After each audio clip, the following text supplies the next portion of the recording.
Menteri Kebudayaan akhirnya menyatakan mengutuk dan mengecam keras berbagai bentuk perundungan dan kekerasan seksual pada perempuan yang terjadi di masa lalu dan juga terjadi hingga saat ini. Saya setuju dengan sikap itu dan juga saya setuju soal perlunya ketelitian dan kerangka kehati-hatian akademik dalam menggunakan istilah perkosaan massal. Tapi justru itu yang kurang terlihat pada pilihan istilah yang digunakan oleh Menteri Kebudayaan, yaitu istilah rumor. Kehati-hatian akademik itu seharusnya tidak dihubungkan juga dengan misalnya implikasi serius terhadap karakter kolektif bangsa, nama baik bangsa. Jangan sampai mempermalukan nama bangsa sendiri. Sebenarnya tidak berhubungan. Kenapa? Karena yang mengalami adalah korban-korban secara individu, mengalami ketidakadilan, perkosaan.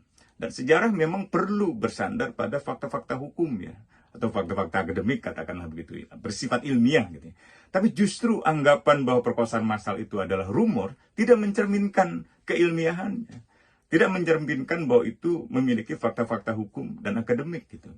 Saya setuju bahwa terminologi perkosaan massal memang harus dikelola dengan baik dan bijak atau dengan empatik lah gitu.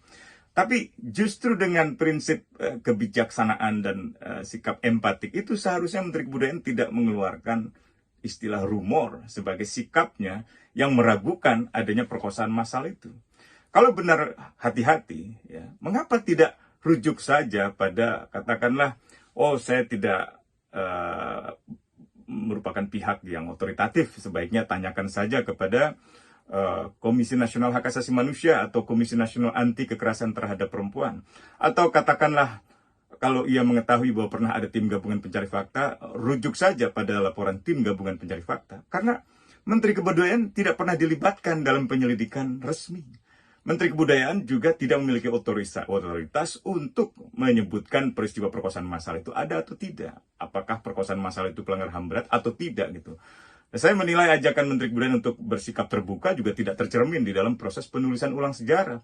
Sebagian sejarawan memang dilibatkan, tapi sebagian sejarawan lagi menyampaikan protes dan kritik yang keras, termasuk di forum Komisi 10 di DPR. Jadi saya kira penjelasan yang seharusnya meredakan publik itu malah justru menimbulkan pesan-pesan yang bersayap itu.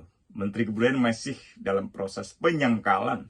Mungkin sebelumnya penyangkalan literal yang total terhadap peristiwa-peristiwa itu, sekarang seperti memberikan penyangkalan interpretatif itu. Peristiwa itu ada, tapi dengan interpretasi yang berbeda dari pihak Menteri Kebudayaan. Saya kira ini harus dikoreksi. Oke.